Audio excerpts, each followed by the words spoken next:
আমাদের খালেদা জিয়া সাহেব চলে গেলেন, সাহেব মোহতরামা, উনি চলে গেলেন, প্রেসিডেন্ট জিয়ার সহধর্মিনী। তো আচ্ছা, কেন মন থেকে দোয়া আসে? উনি কি আমারে কিছু টাকা দিয়েছিলেন? হ্যাঁ হ্যাঁ, উনি টাকা দেন নাই, কিন্তু এমন একটা মনোমুগ্ধকর জীবন চরিত উপহার দিয়ে গেছেন, যেটা প্রতিটি বাংলাদেশি মুসলমানের জন্য আদর্শ। ঠিক না বেঠিক? সেটা কি? এই বাংলাদেশ ৩৫০ বছর থেকে আমরা যেই জিনিসটার অভাবে ভুক্তভোগী আজ পর্যন্ত, আমাদের স্বাধীনতা, দেশপ্রেম, ঠিক না? আমাদের এই মানচিত্রের সার্বভৌমত্ব, স্বাধীনতা, জাস্টিস, উন্নয়ন, এই জিনিসগুলি, ঠিক না? আমাদের অধিকাংশ নেতারাই আমাদের দেশকে ভালোবাসে না এই মন থেকে, তাদের কর্ম থেকে আমরা বুঝছি। কিন্তু প্রেসিডেন্ট জিয়া আর খালেদা জিয়া, এই দুইটা মানুষ, খালেদা জিয়ার কথা তো আপনারা জানেনই, সে একমাত্র এই বাংলাদেশের প্রতি তার আপোষহীন ভালোবাসার কারণে সে জেলখানায় গেছে, ঠিক না? এটা তার যে অন্তরের ভালোবাসা ছিল আমাদের জন্য, এই জাতির জন্য, এই মানচিত্রের জন্য। আমরা দোয়া করি আল্লাহ তাআলা খালেদা জিয়াকে জান্নাতে স্থান করে দেন, তার স্বামী জিয়ার সাথে আল্লাহ তাকে মিলিয়ে দেন জান্নাতে, দুইজনকে জান্নাতের পাখি বানাইয়া জান্নাতের গাছগাছালির ফল ফলাদি তারা খাবে, আল্লাহ ওই পরিবেশ করে দেন। ও ভাই, দোয়া কি পয়সা দিয়ে আসে? মানুষ মরলে ভিতরের আলোটা বেরিয়ে যায়, ভেতরের যে তার আবেগটা ছিল, তার ভেতরের যে মূল্যবান রত্নটা ছিল, এটা ছড়াই পড়ে। ওটা জীবদ্দশা ছড়ায় না, মরণের পরে ওটা ছড়ায়। ওই যে ওসমান হাদি মূল্য কি ছিল তার পরাণে, ছড়াই গেছে এটা বাইরে। মানুষ চুম্বকের মতো তার ওই জ্যোতির্ময়, তার আকর্ষণে মানুষ তার জন্য দোয়া করছে, ঠিক না? আরো এক নেতৃত্ব বাংলাদেশে গেছে, গেছে না? যাক, কারো দুর্নাম করতে চাই না, কিন্তু খালেদা যে গেলেন, এটা সবাই চোখের কর্নার দিয়া কিছু পানি জড়িয়ে গেলেন। অবশ্যই আমরা জিয়ার জন্য অনেক কান্না করেছি। প্রেসিডেন্ট জিয়া যখন মারা যান, দিনের পর দিন জিয়ার জন্য দোয়া করেছি, সূরা ইখলাস পড়ে, সূরা ফালাক পড়ে, নাস পড়ে। আল্লাহ নবী বলেছেন, খিয়ারু আইম্মাতিকুম আল্লাযীনা ইউহিব্বুনাকুম ওয়া তুহিব্বুনাহুম, তোমাদের রাষ্ট্রনায়কদের মধ্যে তারাই উত্তম যারা তোমাদেরকে হৃদয়ের ভালোবাসা দেয়, আবার তোমরাও জানা অথবা অজানায় অবচেতন মনে তাদেরকে ভালোবাসা দাও। জাতি যেই নেতাকে ভালোবাসে সেটা উত্তম নেতা, শ্রেষ্ঠতম নেতা, ঠিক নয় কি? আবার যেই নেতা জাতিকে ভালোবাসে সে উত্তম নেতা। এটা একটা বিনিময় আছে এখানে। কি আছে? বিনিময় আছে। আজকে খালেদা জিয়া চলে গেছেন, আপনারা সবাই তার আখেরাতের মুক্তির জন্য আল্লাহর কাছে দোয়া করবেন। সে যে আদর্শ রেখে গেছে, আমরা মনে করি তার সন্তান, তার দল এবং তার এই যে জাতি, তিনি তো জাতীয় নেত্রী ছিলেন, জাতির নেত্রী ছিলেন, গোটা বাংলাদেশকে তিনি ভালোবেসেছেন। খালেদা জিয়া কার কোনো দলীয় মানুষ না, কিছু মানুষ আছে এরা সবার, এরা কার? সবার। মৃত্যুর পরে এই সুঘ্রাণটা ছড়িয়ে গেছে খালেদার। ও ভাইয়েরা, আল্লাহ তাআলা অনেক উদার, ওনার রহমতের কোনো শেষ নাই। উনি যে কি কারণে কাকে মুক্তি দেবেন সেটা উনি জানেন। ও ভাইয়েরা, মৃত্যুর পরে যদি 4টা লোক অন্তরের গভীর থেকে উক্তি করে যে এই মৃত মানুষটা ভালো মানুষ ছিল, আল্লাহ নবী বলছেন ওয়াজাবাত, তার জন্য জান্নাত ফরজ হয়ে গেছে আল্লাহর উপর। আনতুম শুহাদাউল্লাহি ফিল আরদ, তোমরাই জমিনে আল্লাহর সাক্ষী, তোমরাই জমিনে আল্লাহর সাক্ষী। এখানে এখানে এটা প্রশ্ন করার সুযোগ নাই যে খালেদা জিয়া ইসলামের জন্য কি কি করেছেন, কি কি করেন নাই। ভাই, গত 1 শতাব্দী গেছে মুসলমানদের পতনের শতাব্দী, ঠিক না?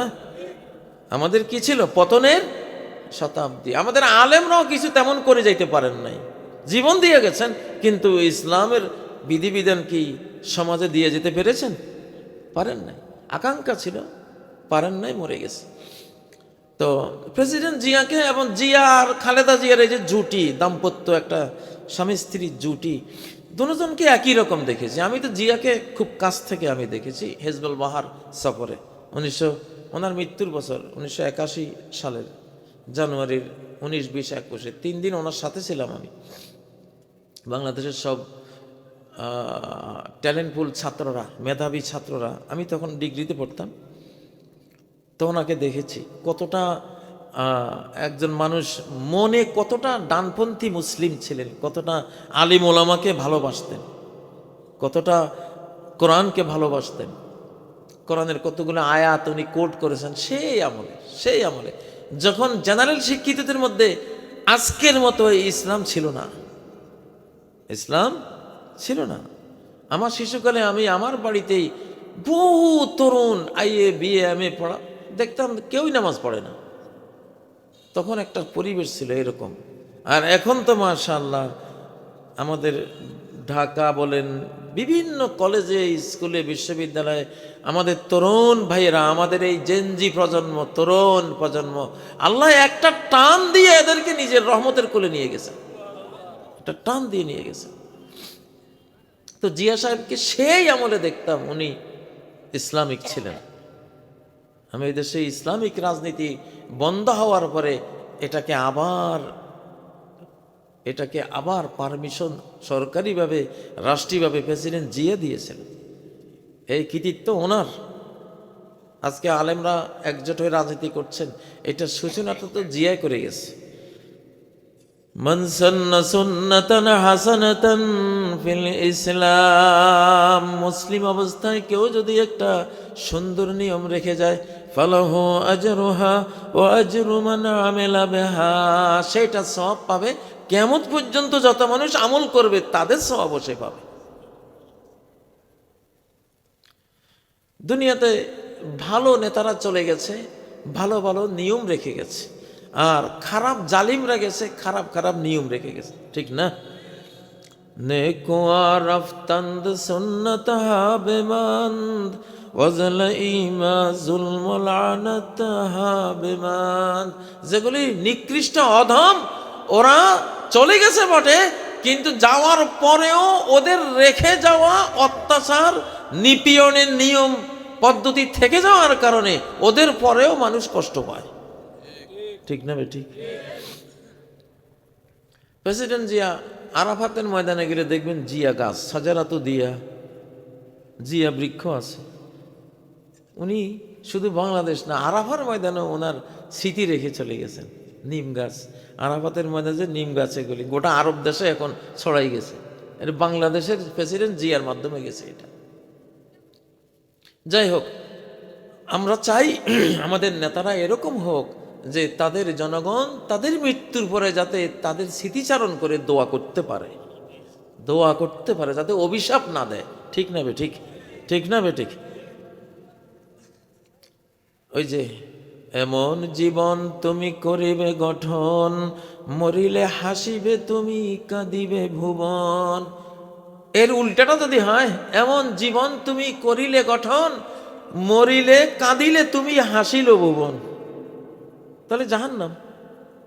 যদি মৃত্যুর পরে জনগণ বলে যে এই মুর্দাটা খারাপ ছিল, আল্লাহ বলবেন এটা খারাপ, অজাবাত, তার জন্য জাহান্নাম ফরজ, তার জন্য জাহান্নাম। আমরা যেমন শাহজালাল রহমতুল্লাহ আলাই বলি, ঠিক না? খান জাহান আলী রহমতুল্লাহ আলাই বলি, ইলিয়াস শাহ, গিয়াসউদ্দিন শাহ, তারপরে শায়েস্তা খাঁ রহেমাহুমুল্লাহ বলি, কারণ এরা সবাই এই দেশের ভালো শাসক ছিলেন, আল্লাহওয়ালা ছিলেন, এরা ওইভাবে গেছেন। আজকের বাংলাদেশে যাতে আগামী শাসকরা, নেতারা এমন আসে যে আমরা মৃত্যুর পরে খালেদার জন্য, জিয়ার জন্য যেমন চোখের পানি আমরা ফেলি, ভাই আমার চোখের পানি তো বাংলাদেশে যদি একটা চোখের পানি নির্ভেজাল থাকে আর কারো যদি চোখের পানি নির্ভেজাল নাই, তাহলে আমি মনে করব আমি সেই মানুষটা, আমার এই চোখের পানিতে কোনো ভেজাল নেই। কারণ আমি কোনো এমপির কোনো ইলেকশনও করব না, মেম্বারিও না, আমার কোনো দলীয় কোনো চেয়ার বাগাবারও কিচ্ছু নেই। আমি একলা একটা মানুষ চলি, যেটা সত্য দেখি ওটাকে সাপোর্ট করি, সেটা আমার দলের হোক, আমার দলের বাইরের হোক। এই যে জিয়া রহমানের সাহেবের কথা বললাম, এটা আমার আবেগ, এটা আমার ভালোবাসা। আমি তার ভালো দেখেছি, সেই ভালোটা আমি স্মৃতিচারণ করবই। সারা পৃথিবীর মানুষ ওনার বিরুদ্ধে আমারে বললেও আমি সেটা মানব না। একজন মুসলিমের তো এটা হওয়া উচিত, না কি বলেন? আল্লাহ তাআলা যিনি চলে গেছেন আমাদেরকে ছেড়ে, আল্লাহ তাআলা ওনাকে জান্নাত নসিব করেন। সারা জীবনের যত যদি ত্রুটি থাকে, আল্লাহ তাআলা, ত্রুটি থাকবে, আমরা ভুলে শুদ্ধই তো মানুষ, তাই না? পাপ পুণ্যেই তো মানুষ। তো বাবা আদমও ভুল করেছেন, আমরা প্রত্যেক মানুষ, আমাদের ভুল থাকবে। আল্লাহ তাআলা ওনারে জান্নাত নসিব করুন। ও মুসলিম ভাইয়েরা, তবে যেটা আমি আসলে বলি, সবখানেই বলি, এখন মুসলিম উম্মার জাগরণের একটা শতাব্দী শুরু হয়েছে ইনশাআল্লাহ। জাগরণের শতাব্দী। চীন যে কিনা বেল্ট অ্যান্ড রোড ইনিশিয়েটিভ নিছে, 52 রাষ্ট্র মিলি রাস্তা বানাইছে না? বানাইছে না চীনে? হাজার হাজার কোটি ডলার খরচ করে বানাইছে। এখন শুনছি বাংলাদেশের লোকের ট্রেন যোগাযোগ করবে চীন। করো ভাই, এটা ইমাম মাহাদির কাজে লাগবে। কার কামে লাগবে? কারণ সামনে এশিয়া মহাদেশ হবে সেরা মহাদেশ। আমেরিকা ডাউনে যাবে, ইউরোপ ডাউনে যাবে, রাশিয়া ডাউন হবে, অস্ট্রেলিয়া ডাউনে যাবে। সব মহাদেশ ছাড়িয়ে উঠতে উঠে আসবে এশিয়া মহাদেশ। কেন? এশিয়া মহাদেশে ইমাম মাহদী আসবেন, এশিয়া মহাদেশে হযরত ঈসা আলাইহিস সালাম চতুর্থ আকাশ থেকে নেমে আসবেন। সারা পৃথিবী এই দুইজন শাসন করবেন। কোথায় বসে? কোথায় বসে? ওই যে গাজা, ওই যে গাজা, ফিলিস্তিন, বাইতুল মুকাদ্দাসের পাশে, ওইখানে বসে 7 মহাদেশ শাসন করবেন ওনারা। গোটা পৃথিবী এখন এশিয়ামুখী, আলহামদুলিল্লাহ। এখন এশিয়াতে মানুষরা আসবে চাকরি বাকরি করার জন্য, ইউরোপিয়ানরা আসবে ইনশাল্লাহ, আমেরিকানরা আসবে, ওই অস্ট্রেলিয়ানরা আসবে। এতদিন আমরা গেছি ওদের দিকে, এবার ওরা আসবে এইদিকে। এরকম একটা পরিবেশ চান কিনা? তাহলে কি লাগবে? আল্লাহর কোরআন লাগবে। কি লাগবে? আল্লাহর কোরআন হলো রিজিকের কিতাব। কিসের কিতাব? রিজিকের ভান্ডার হলো আল্লাহর কোরআন। কিসের ভান্ডার? রিজিকের ভান্ডার, টাকার ভান্ডার, ডলারের ভান্ডার, রিয়ালের ভান্ডার, যত রকমের সোনার খনি, যত রকমের রূপার খনি, তেলের খনি আছে, সবগুলির ভান্ডার হলো আমার কোরআন, আল্লাহর কোরআন। আল্লাহ নবী বলেন, মাল্লাম ইয়াতাগান্না বিল কুরআন ফালাইসা মিন্না। সহিহ বুখারীর ফাদাইলুল কোরআন অধ্যায়ের হাদিস। কোরআন পাইয়া যদি কেউ নিজেকে ধনী মনে না করে, সে আমার উম্মতেই না। আচ্ছা, আমারে দাওয়াত দিছেন কে? চেহারা দেখার জন্য? কোরআনের তাফসীর শোনার জন্য, ঠিক না? তাহলে কোরআন তো আমারে রিজিক দিতে আছে, ঠিক না? কিরকম রিজিক? নদীর সেরা মাছগুলি কোথায় বাজারে সেরাটা পাওয়া যাবে, আনি আপনারা রান্না করেন। কি কারণ? আমার কি গুণ আছে মিয়া? আমি কোনো এমপি মন্ত্রী কিছুই তো না, একটা রিক্সাওয়ালা যেমন আমি তো তেমন। কিন্তু আকবর, ও ভাইয়েরা, মুসলিম জাতি কোরআন নিয়ে যতদিন পৃথিবীতে চলছে, সারা পৃথিবীর সমস্ত রাষ্ট্রপতিরা মুসলমানদেরকে সম্মান দিয়েছে, মুসলমানদেরকে ইজ্জত দিয়েছে, মুসলমানদেরকে ভয় পেয়েছে, ঠিক নয় কি? ও ভাইয়েরা, ট্যাক্স দিছে। অর্ধ পৃথিবী মুসলিমরা কোরআন দিয়া জয় করে নিয়েছে, বাকি অর্ধ পৃথিবী মুসলিমদের সভ্যতা, সংস্কৃতি, শিক্ষা দীক্ষা নেওয়ার জন্য ট্যাক্স দিয়ে, ট্যাক্সের বিনিময়ে মুসলিমদের সে জ্ঞান, বিজ্ঞান, শিক্ষা দীক্ষা মানুষ নিয়েছে। এখন আবার সেই সময় আমরা পেয়েছি, আলহামদুলিল্লাহ। আলহামদুলিল্লাহ। ইন্নাহু লাকিতাবুন আজিজ, এমন কিতাব আপনি মরে গেলে মাটি আপনারে সম্মান করবে মিয়া। মাটি সম্মান করবে। কত ভুরি ভুরি হাফেজ কবরের থেকে বেরিয়ে আসে, 10 বছর আগে 20 বছর আগে দাফন করছে, মাটি হয়তো নদী ভাঙছে বা কোনো কারণে কবর ভাঙছে, খুলে দেখেছে কাফনের কাপড় শুদ্ধ তাজা, মাটিও টাচ করে না। এই যে কোরআন সম্মান দিছে, ঠিক না? ওই ইন্দোনেশিয়ায় একজন হাফেজে কোরআনকে ষড়যন্ত্র করে হত্যা করা হয়েছিল, দাফন করা হয়েছে। 8 বছর পরে মামলার কারণে তার লাশটা পরীক্ষার জন্য আবার কবর খুললো। কবর খুলে দেখে 8 বছর পরে মরা হাফেজ দেখেছে কাফনের কাপড় সহ গোটা হাফেজটা পুরা জিন্দা হইয়া কবরে শুয়ে রয়েছে। আল্লাহু আকবার। ও ভাইয়েরা, ইন্নাহু লাকিতাবুন আজিজ। দুনিয়ার এমন কোন বই আছে যে বই পড়ে কবরে গেলে কবর আপনার সম্মান দেবে? আছে? নাই। 1,24,000 নবী ছিল, রাসূল ছিল, ছিল কিনা? আমার তো মনে হয় কিয়ামতের আগে আল্লাহ এগুলি দেখাইবেন, লাশগুলি বের হবে, একজনও পৌঁছে নাই, একজনও গলে নাই। 1,24,000 নবী রাসূল সবাই যেরকম ছিলেন সেই রকম জিন্দা অবস্থায় কবরের নিচে আছে। বের হলে হতেও পারে। শুনছি চীনের যে মহাপ্রাচীর, প্রাচীরের নিচে জাল কিফিল, নবী জুল কিফিল আলাইহিস সালামের লাশ পাইছে ওরা, এখন অক্ষত, যেরকম মারা গেছেন ওই রকম। কোরআনের কারণে, কিতাবের কারণে, আসমানি জ্ঞানের নূরের কারণে এসব বডিকে মাটি টাচ করে না। ইন্নাল্লাহা হাররামা আলাল আরদি আন তাকুলা আজসাদাল আমবিয়া। আল্লাহ তাআলা মাটির উপরে হারাম করে দিয়েছেন নবীগণের লাশ খাওয়াকে। নবীগণের লাশ তারা টাচ করবে না। শুধু কি মাটি টাচ করবে না, জাহান্নামের আগুনের অধিকার নাই নবীদের শরীর টাচ করা, বা নবীদের প্রকৃত কোনো ওয়ারিস, কোনো হাফেজে কোরআন, কোনো আলেমে দ্বীনকে জাহান্নামের আগুনেও টাচ করতে পারবে না। আপনি যদি মুমিন হন, প্রকৃত ইমানদার হন, ফুল সেরাত তো জাহান্নামের উপরের একটা ফুল, একটা ব্রিজ।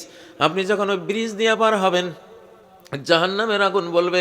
হাদিসের মধ্যে নবীজি বলেন, জুজিয়া মুমিন, ও ইমানদার, ও ইমানের নূরওয়ালা জ্যোতির্ময় মানুষ, তাড়াতাড়ি পার হও, তাড়াতাড়ি পার হও, তোমার ইমানের জ্যোতি আমার জাহান্নামের আগুন নিভাই ফেলতেছে, তুমি তাড়াতাড়ি যাও। আল্লাহু আকবার। এটা হলো পাওয়ার, এটা হলো ইজ্জত, ঠিক নয় কি? আপনি ডক্টরের দেখলি 10টা 20টা 100টা নিলেন, কবরে যেয়ে দেখেন যে জাহান্নাম, কোনো ইজ্জত হইল? ও ভাইয়ারা, আর কোনো ডিগ্রি নাই কিন্তু কোরআন পড়েন, একটা সূরা হলো মুখস্থ আছে।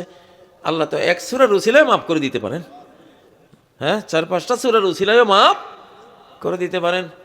একটা হরফও যদি কোরআনের ভিতরে থাকে, মনে করেন যে সারা বিশ্বের চেয়ে বেশি মূল্যবান জিনিস আমার অন্তরে আছে। আল্লাহর কোরআন এমন একটা জিনিস। ও ভাইয়েরা, তাহলে এই কোরআন ইজ্জতের কোরআন, এই কোরআন পরাজয়ের কোরআন না, এই কোরআন বিজয়ের কোরআন, বিজয়ের কোরআন। ও বাংলার মুসলমান ভাইয়েরা, তুমি যেই দলের হও না কেন, আস্তে আস্তে কোরআনের দিকে আসো। কোরআনের 95 ভাগ আইন কানুন সবাই মানতেছে, বিএনপি মানতেছে, আওয়ামী লীগও মানতেছে, জামাতে মানতেছে, খেলাফত মানতেছে। এই দেশের মুসলমান মাত্র এই 95 ভাগ কোরআনের আইন কানুন মানতেছে, কিন্তু বুঝতেছে না, জানতেছে না। আচ্ছা কোন কালেমা তৈয়বা এটা কিসের বিধান? এটা কোরআনের না? লা ইলাহা ইল্লাল্লাহ সূরা মুহাম্মাদের 19 নম্বর আয়াত আছে না নাই? মুহাম্মাদুর রাসূলুল্লাহ সূরা ফাতিহার 29 নম্বর আয়াত আছে না নাই? আরো জায়গা জায়গায় আছে। তো তুমি যে কালেমা বললা, এটা কি? এটা কোরআন না? এটা শরিয়া না? এটা বিধান না? তুমি যে 5 ওয়াক্ত নামাজ পড়ো, কিসের বিধান? কোরআনের সর্বশ্রেষ্ঠ 1 নম্বর ঈমানের পরে কোরআনের 1 নম্বর আইন হলো নামাজ পড়া। 82 বার যেই সালাতের কথা উল্লেখ করা হয়েছে, ঠিক না বেটি? তো তুমি তো কোরআনের সবচেয়ে বড় আইনটাই মানলা, ঠিক না বেটি? তো তুমি কোরআন শরীয়তের আইন না মানো কোনখান দিয়ে? তুমি হয়তো বুঝতেছো না, কিন্তু মানতেছো, ঠিক না বেটি? এখন একটু যাই না ল, তাহলে দেখবা কত সহজ, কত সুন্দর লাগে, কত ভালো লাগে, ঠিক না বেটি? আচ্ছা, তুমি যে যাকাত দাও, এটা কার আইন? নাকি এটা আমেরিকার বিধান? হ্যাঁ, নামাজের সাথে জাকাত, সালাতের সাথে জাকাত। ইউকিমুনাস সালাতা ওয়া ইউতুনাজ যাকাত। আহারে কি কইতাম, ইসলাম হয়ে গেছে এখন ওই বাওয়ালের রাজার মতো। বাওয়ালের রাজা 1909 সালে হারাই গেছে, তার স্ত্রী চক্রান্ত করে তাকে মেরে ফেলতে চাইছে, কিন্তু তারা যখন পোড়া দেবে লাকড়ি খুঁড়ে দিয়া সব রেডি করছে, প্রচণ্ড ঝড় তুফান আর বৃষ্টি আসছে। তো বৃষ্টি চলে যারা পুড়তে গেছে ওরা পলাইছে সবাই। আর বাওয়ালের রাজা ওই স্তূপের ভিতরে যখন লাকড়ি খড়ি নাই ও গঙ্গাইতে আছে। তো ওই সময় সন্ন্যাসী ছিল 4 জন ওর পাশে গুহার মধ্যে। তো ওরা কিরে এখানে ঘুঙ্গায় কে, আওয়াজ করে কে, দেখে যে একটা তরতাজা মানুষ আওয়াজ করতেছে। তো ওনারাই ওরে রাত্রে নিয়ে ওনাদের সাথে রাখছে। তো এরা পরে আর খুঁজি পায় নাই, যারা ফুটতে গেছে ওরা আর খুঁজি পায় না, স্ত্রী কি রানী জানি, যা হোক, তো উনি খুঁজি পান নাই। পরে সন্ন্যাসীদের সাথে সাথে উনি কাশ্মীর গেছে, কাশ্মীর থেকে সারা ভারত ঘুরে গায়রা নিজে সন্ন্যাসী হয়ে গেছে। সন্ন্যাসী মানে কি জানেন? ওরা ঈশ্বর প্রাপ্তির জন্য জীবন বিলীন করে। কি প্রাপ্তি? ঈশ্বর প্রাপ্তি। আমাদের ভাষায় আল্লাহ প্রাপ্তি। কি আল্লাহ প্রাপ্তি? সন্ন্যাস জীবন, দরবেশী জীবন। তারপরে সে 1921 সালে যখন ফেরত আইছে, তার বাওয়াল রাজত্বের মধ্যে কেউ চিনে না, কারণ তার মুখ এত বড় বড়, দাড়ি এইরকম, সে হয়ে গেছে এখন যে সন্ন্যাসী ড্রেস একটা পরা, এখন কেউ চিনে না। কারণ ইসলামের অবস্থা আমাদের দেশে বাওয়াল রাজার মতো হয়েছে। যে ইসলামী যে 1450 বছর সারা পৃথিবীর আলো দিছে, আজকে সেই মূল ইসলামটা অপরিচিত হয়ে গেছে আমাদের কাছে। ঠিক না বেঠিক? তো এটা যে মূল ইসলাম যে কতটা সুন্দর জিনিস, কতটা উত্তম জিনিস সবার জন্য, এবং আমরা আমাদের জানা অজানায় যে আমি স্টাডি করেছি, গবেষণা করে দেখেছি, বাংলার মানুষ কমপক্ষে 90 থেকে 95% শরিয়া আইন, কোরআনের আইন তারা মানতেছে। আচ্ছা, খতনা আইন, খতনা করা কিসের আইন? কে বাদ আছে বাংলাদেশের? যে দলে করুক, যে নাস্তিক হেরাও খতনা করে না? তো তুমি তো ইসলাম মানতে আসো, খালি এইটা জানি না, না রে আমি তো ইসলামের আইন মানতে, হুদাই আল্লাহর সাথে লড়াই করবো কে? ঠিক না ভাই? ঠিক। আচ্ছা, রমজান আসতেছে, বাংলাদেশের আপামর জনগোষ্ঠী যে যে দলে করেন না কেন রোজা রাখে কিনা? তো রোজা কার বিধান? কোথায় আছে? কোরআনে আছে না? হ্যাঁ, 184 নম্বর আয়াত সূরা বাকারার আছে না? ভাইরা, কোরআন মানতেছো, কিন্তু সাধারণ পাবলিক ব্রিটিশ শাসনের কারণে মনে করতেছে এগুলি কোরআনে নাই, এগুলি এমনি আর কি, আমরা মানতেছি, তো সমাজে আছে না এরকম একটা কিছু ঝাপসা দোয়াশা ধারণা। কিন্তু আসল কথা হলো এর প্রত্যেকটাই কোরআনের বিধান। ঠিক না? হজ করতে যান, উমরা করতে যান, কিসের বিধান? হ্যাঁ, জামা পরেন, ড্রেস পরেন, এই ড্রেস পরা তো ইসলামের একটি বড় ফরজ বিধান। ঠিক না? সূরা আরাফের 26 নম্বর আয়াত, ইয়া বানি আদম কদ আনজালনা আলাইকুম লিবাসা, ও আদমের ছেলে মেয়েরা শোনো, যেই দেশে থাকো না কেন, যেই ধর্মেই থাকো না কেন, যেই মত পথে থাকো না কেন, আমি তোমাদের এই ড্রেসগুলি নাজিল করেছি, পোশাক পরার এই সিস্টেমটা আমি আল্লাহ তোমাদের জন্য বরাদ্দ করেছি। আল্লাহু আকবার। কুত্তেরে তো আমি পোশাক দেই নাই, শিয়ালেরে দেই নাই, বাঘেরে দেই নাই, সিংহরে দেই নাই, গরুরে দেই নাই, মহিষেরে দেই নাই, তাদের জামা একটাই গায়ে লাগাই দিছি, স্থায়ী জামা। ঠিক না? আর তোমাকেও চামড়া খালি খোলা এটারে ঢাকা লাগবে, কারণ তোমার মন, তুমি মানুষ সর্বশ্রেষ্ঠ সম্মানিত আমার সৃষ্টি। আজকে এক কালার পছন্দ হয়, কালকে তোমার মনে চায় আরেক কালার পরি, ওকে পাল্টাই ভালো।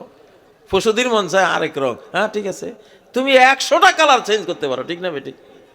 তো আমি তো তোমার মন আমি বৈচিত্র্যময় করে বানিয়েছি, এই জন্য সেই রকম ড্রেস আমি আল্লাহ তোমারে দিয়েছি। তুমি যে ড্রেস পরো, জানো আর না জানো, এটা আমার ইসলামের আইন বিধান, কোরআনের আইন। ঠিক না বেঠিক?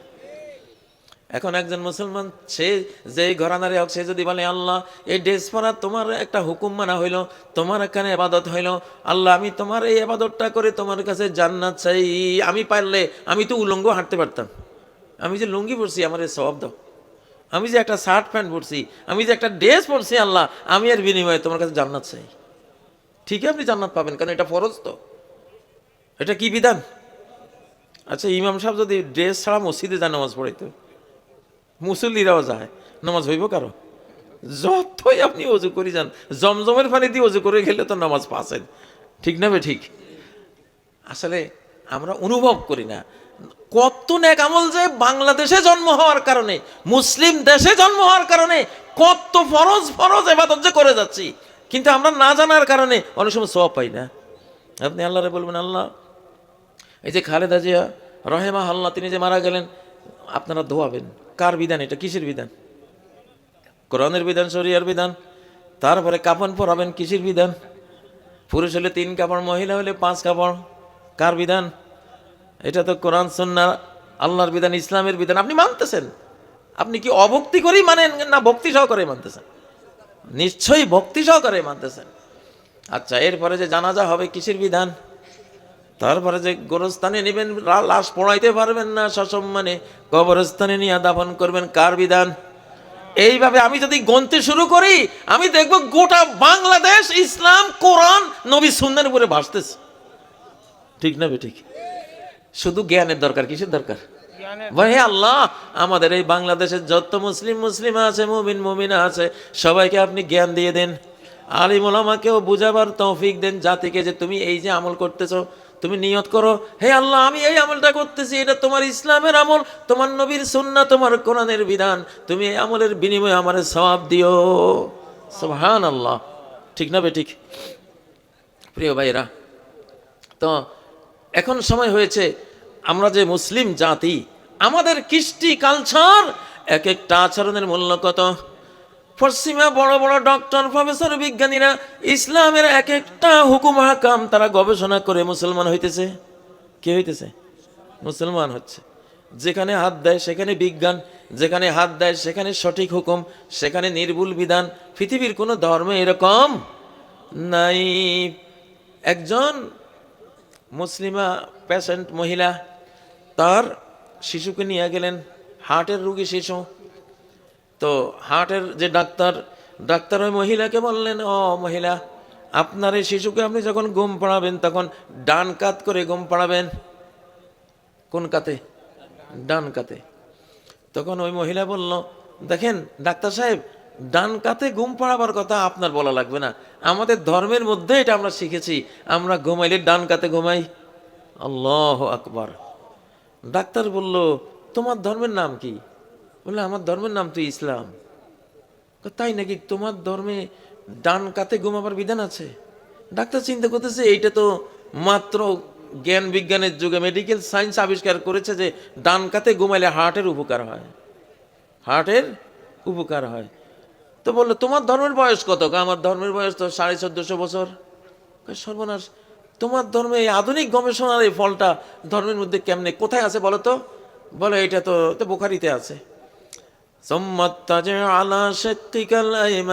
তুমি যখন ঘুমাতে যাবা তখন তুমি ডান কাত হয়ে তুমি ঘুমাই পড়বা। সুবহানাল্লাহ। আমাদের হৃৎপিণ্ডটা বাম পাশে না? ডান কাত হয়ে ঘুমাইলে হৃৎপিণ্ডের উপরে কিছু নাই, কোনো চাপ নাই, এই জন্য রিল্যাক্স থাকে, হার্ট উপকার হয়, শক্তিশালী থাকে। আর বাম কাত হয়ে শুলে হার্টের উপরে ফুসফুসের উপরে যা আছে সব চাপা দেয় তারে, ঠিক না? তখন হার্টের উপরে প্রেসার যায়। ওই ডাক্তার ওই একটা হাদিস, যেটা আমাদের কাছে কোনো মূল্য নাই, আমরা শুনি বাস, এই কান্দি শুনি, ওই কান্দি যায়। ওই ডাক্তার, এত বড় ডাক্তার, বিজ্ঞানী ডাক্তার, ওই একটি হাদিসের কারণে ইসলাম কবুল করলেন। সুবহানাল্লাহ। যে এত নির্ভুল একটা বিধান 1450 বছর আগে যিনি দিয়েছেন, এটা তো ওই যুগে তো কেউ এটা বুঝার মতো কোনো জ্ঞান বিজ্ঞান আবিষ্কার হয় নাই। তাহলে তিনি কার কাছে জানলেন? নিশ্চয়ই এটা আমার আল্লাহর কাছে জেনে তিনি এটা বলেছেন, ঠিক নয় কি? আল্লাহ তারে না জানাইলে এটা তিনি জানতে পারতেন না, সাথে সাথে উনি ইসলাম কবুল করলেন। ও ভাইয়েরা, এইভাবে ওই যে এক জার্মানির ডাক্তার ইসলাম কবুল করেছেন, একটা হাদিস পেয়েছেন রাস্তায় কুড়িয়ে, ইজা ওয়ালাগাল কলবু ফি ইনাই আহাদিকুম ফাগসিলুহু সাবআ মাররাত ইহদাহুন্না বিত্তরাব। কুকুর যদি কোনো পাত্রে মুখ দেয়, পানির মধ্যে মুখ দেয়, ওই পাত্রকে 7 বার ধুইবা, 7ম বারে পানির সাথে মাটি দিয়া এটাকে ভালো করে রগড়াইয়া ধুইবা। ডাক্তার আশ্চর্য হইল যে কুকুরের মধ্যে কি আছে, কুকুরে মুখ দিলে কেন 7 বার, আবার কেন 7ম বারে মাটিও দিতে হবে, এটা আবার কি বিধান? উনি বাড়িতে গিয়েই কুকুর ডাকলেন, পানি দিলেন, তারপরে পাত্রে পানি দিয়ে কুকুরকে পানি পান করাইলেন। এরপরে মাইক্রোস্কোপ, যে অনুবীক্ষণ যন্ত্র দিয়ে দেখতে শুরু করলেন, দেখেছে সমস্ত পানির মধ্যে কুকুরের জিহ্বা থেকে জারম পড়ে কিলবিল করতেছে। ধোয়া শুরু করলেন, ধুইতে 3 বার 4 বার 5 বার ধোয়, আবার যন্ত্র দিয়ে দেখে না এখনো জারম আছে এটাতে। 7ম বারে পানি দিলেন, যন্ত্র দিয়ে দেখলেন এখনো আছে। তারপর মাটি আনলেন, মাটি দিয়ে সুন্দর করে এটাকে ভালো করে ঘষে মেজে ধুয়ে তারপরে যন্ত্র দিলেন, একটা জীবাণুও নাই, একটা জার্মও নেই। আল্লাহু আকবার। পরে উনি খুঁজলেন এই উক্তিটা কে করেছে, কোন মহামানব এই উক্তিটা দুনিয়াতে করে গেছে। খুঁজতে খুঁজতে খুঁজতে দেখেছে ইসলামের নবী মুহাম্মদ সাল্লাল্লাহু আলাইহি ওয়াসাল্লাম। এই একটা হাদিসের কারণে তিনি ইসলামের হেদায়েত পেলেন। আমাদের নবীজি মহানবী সাল্লাল্লাহু আলাইহি সাল্লামের এক একটা কথা একটা মানুষের জীবন ঘুরিয়ে দেওয়ার জন্য যথেষ্ট। অথচ আমরা মুসলমানরা কত কপাল পোড়া, এখন 6237টা আয়াত আমাদের সামনে আছে, একটা শব্দ যেখানে মানুষকে হেদায়েত দেয়, এত হাজার হাজার লক্ষ লক্ষ শব্দ আমাদের জীবন ঘুরায় না। কারণ কি, আমরা মনোযোগ দিয়ে আসলে কোরআনকে এখনো গ্রহণ করি না, ওইভাবে শুনি না। মন দিয়া শোনেন, ইজ্জত দিয়া শোনেন, হেদায়েত নেওয়ার নিয়তে শোনেন, একটা শব্দই যথেষ্ট হবে আপনার হেদায়েতের জন্য। ও ভাইয়ারা, আমেরিকার এক মেয়ে, সে আত্মহত্যা করবে। আপনারা জানেন কোরআনবিহীন জাতি, যত বড় টাকা পয়সা হোক, যত বড় তার সুখ শান্তি থাকুক, গাড়ি বাড়ি শাড়ি ডলার ইউরোর কোনো অভাব নাই, কিন্তু তার শেষ কাজ হলো আত্মহত্যা। প্রায় 15 লক্ষ লোক আত্মহত্যা করে প্রতি বছর। দক্ষিণ কোরিয়া গেলাম সফরে, সেই সমাজের খোঁজ খবর নিলাম। কয় যে এখানে শেষ জীবনে বউ থাকে এই বিল্ডিংয়ে, জামাই থাকে ওই বিল্ডিংয়ে, ছেলে মেয়ে এক একজন এক এক বিল্ডিংয়ে, কারোর সাথে কারো কোনো মনের সম্পর্ক নাই। শেষ পর্যন্ত মাও আত্মহত্যা করে, বাবাও আত্মহত্যা করে। কি করবে এই জীবন দিয়া? শেষ ফল হলো কি? আত্মহত্যা। তো এই হলো তাদের জীবন। ও ভাইয়েরা, কিন্তু মুসলমানদের মধ্যে এই আত্মহত্যার প্রবণতা আছে? নাই। কোরআন যদি জানে, সুন্নাহ যদি জানে।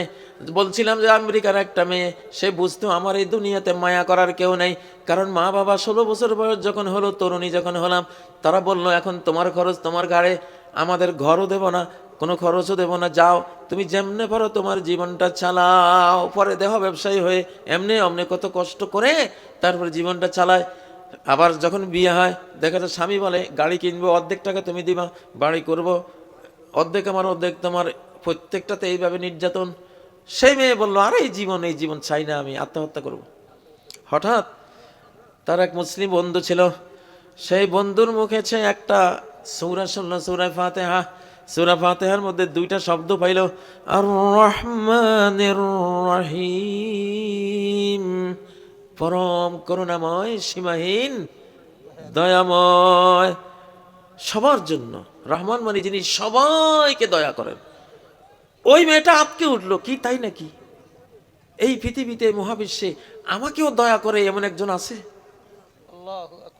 এমন একজন আছে। আমি তো ভাবতাম মাকে হারালাম, বাবাকে হারালাম, ভাইকে হারালাম, সমাজের কেউ দায়িত্ব নেয় না, এই নিষ্ঠুর পৃথিবীতে আমি বুঝতাম কেউ বুঝি আমার মায়া করে না। তো এই কিতাব বলতেছে আমার একজন মায়াময়, প্রেমময়, দয়াময় রব আছেন, মালিক আছেন। সুবহানাল্লাহ। তাহলে আমি কেন আত্মহত্যা করবো? আমি আর আত্মহত্যা করবো না।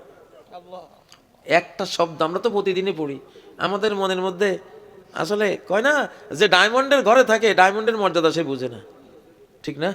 ও খড়কুটার ঘরে যে থাকে সে বুঝে যে এটার মর্যাদা কি। শুধু আর রহমানির রহিম এই শব্দের কারণে আল্লাহর মায়া, আল্লাহর দয়ার লোভে সেই মহিলাটা মুসলমান হলো। সুবহানাল্লাহ। একটা শব্দ হেদায়েতের জন্য যথেষ্ট। কয়টা শব্দ? সূরা আর রোমের 21 নম্বর আয়াত। জাপানের সবচেয়ে বড় একজন বিজ্ঞানী, যিনি বিজ্ঞানীদেরকে ক্লাস নেন, পড়ান, এত বড় বিজ্ঞানী, তিনি ভাবতেন আমার মতো বড় উচ্চ শিক্ষিত আর কেউ নেই, তাহলে সমাজে কার সাথে কথা বলবো, কার সাথে দোকানে গিয়ে চা পান করব, কার সাথে আড্ডা দিব, সব তো আমার নিচে, আমি সবার উপরে। এইভাবে তিনি আলগা থাকেন, যেখানে তাকান সবাই নিকৃষ্ট মনে করেন, উনি উৎকৃষ্ট, উনি উচ্চ শিক্ষিত। এইভাবে করতে করতে একলা থাকতে থাকতে মানসিক রোগী হয়ে গেছে। ডাক্তার ঘোষণা দিয়েছে উনি মানসিক রোগী। একা কতক্ষণ থাকা যায়? এই লোকটা একদিন, ওনার পাশের একটা দোকান ছিল, দোকানে একজন মুসলিম দোকানদারি করত, রেডিওর মধ্যে কোরআন, মাঝে মধ্যে তিনি কোরআন চালাতেন অনুবাদ সহ। হঠাৎ সূরা রুমের 21 নম্বর আয়াত, আন খালাকাকুম মিন তুরাব। আল্লাহকে খুঁজে পেতে চাও তাহলে একটা জিনিস নিয়ে গবেষণা করো, যে আল্লাহ তোমাদের সবাইকে, সারা পৃথিবীর সকল মানুষকে আল্লাহ তাআলা একটা উপাদান অর্থাৎ মাটি থেকে সৃষ্টি করেছেন। কি থেকে? ছট করে তার মনে ঝাঁকুনি লাগলো, কি আমরা সবাই মাটির তৈরি, এক সমান। দোকানদারের যা আমিও তা, প্রেসিডেন্ট যা একজন রিক্সাওয়ালাও তা, সবাই মাটির তৈরি। তাহলে আমি কিসের অহংকার করতেছি? আমি কিসের গৌরব মনে মনে ভাবতেছি? আমি কেন আলগা হয়ে গেলাম? তাহলে সবাই তো আমার মতো একই মা বাবার একই উপকরণ থেকে তৈরি, এক সমান মানুষ আমরা। সুবহানাল্লাহ। ইসলাম মানব সাম্যে বিশ্বাসী একটা ধর্ম, ঠিক না? সারা মানব জাতি মানুষ হিসেবে কি এক সমান, মর্যাদার তফাৎ হবে তাকওয়া হিসেবে। কি হিসেবে? তাকওয়া হিসেবে। ওই এত বড় বিজ্ঞানী এই একটা শব্দ সূরা রুমের 21 নম্বর আয়াতের, তোরা মাটি থেকে বানাইছেন মিয়া তোমারে আল্লাহ, কিসের অহংকার করো? মরলে তুমিও মাটি হয়ে যাবে, সেও কি মাটি হয়ে যায়, বা তোমারে মাটির কবরে নেবে, তারও মাটির কবরে নেবে, ঠিক না বে ঠিক? মাটির খাবার তুমি খাও, সেও তো মাটির খাবার খাও, কিসের অহংকার? ওই একটা শব্দের কারণে তার জীবন ঘুরে গেছে, সে হেদায়েত পেয়ে গেছে। ও ভাইয়েরা, তাহলে আমাদের এই কোরআন কিসের কোরআন? হেদায়েতের কোরআন। কিসের কোরআন? হেদায়েতের কোরআন, রিজিকের কোরআন, সম্মানের কোরআন। আপনি যদি শিশুকে কোরআন শিক্ষা দিয়ে যান, পরিসংখ্যান বলে কোটি কোটি টাকা খরচ করে কম্পিউটার সায়েন্স পড়াইছে, কোটি কোটি টাকা খরচ করে বড় বিজ্ঞানী বানাইছে, কোটি কোটি টাকা খরচ করে শিল্পপতি বানাইছে, ম্যানেজমেন্টের বড় ডিগ্রি নেওয়াই দিছে, ডক্টরের ডিগ্রি নেওয়াই দিছে। সন্তান বড় হয়ে বিয়ে শাদী করে, কয় ফাদার মাদার ঝামেলা। ফাদার মাদার কি ঝামেলা? মা বাবাকে দেখেও না, পোষেও না। কিন্তু অল্প কয়টা টাকা খরচ করে হাফেজ বানাইছে, অল্প কয়টা টাকা খরচ করে আলেম বানাইছে, আল্লাহর কোরআনের জ্ঞান দিয়েছে। জরিপ করছে, জরিপ করে টিভিতে এটা জরিপটা ফল প্রকাশ করছে। জরিপে দেখা গেছে মাদ্রাসার ছাত্র, কোরআনের ছাত্র, আল্লাহর দিন শিখা কোনো ছাত্র তার মা বাবাকে ঝামেলা মনে করে না, বৃদ্ধাশ্রমে পাঠায় না, বরং নিজের ঘরে নিজের সাথে রাখে, উত্তম পোশাক, উত্তম খাট পালং দিয়া রাখে, এবং সে মনে করে আমার পরকালের মুক্তির জন্য এই মা এই বাবা আমার জান্নাত জাহান্নামের চাবি। যদি আমি সেবা না করি জাহান্নাম, যদি আমি সেবা দেই তাহলে জান্নাত। সুবহানাল্লাহ। তাহলে এই কোরআন তো মা বাবার সন্তানের রিজিক খাওয়ারও একটা কিতাব, সন্তানের সেবা পাওয়ারও কিতাব, ঠিক না? সন্তানের কাছ থেকে দোয়া পাওয়ারও একটা কিতাব এটা, ঠিক না বে ঠিক?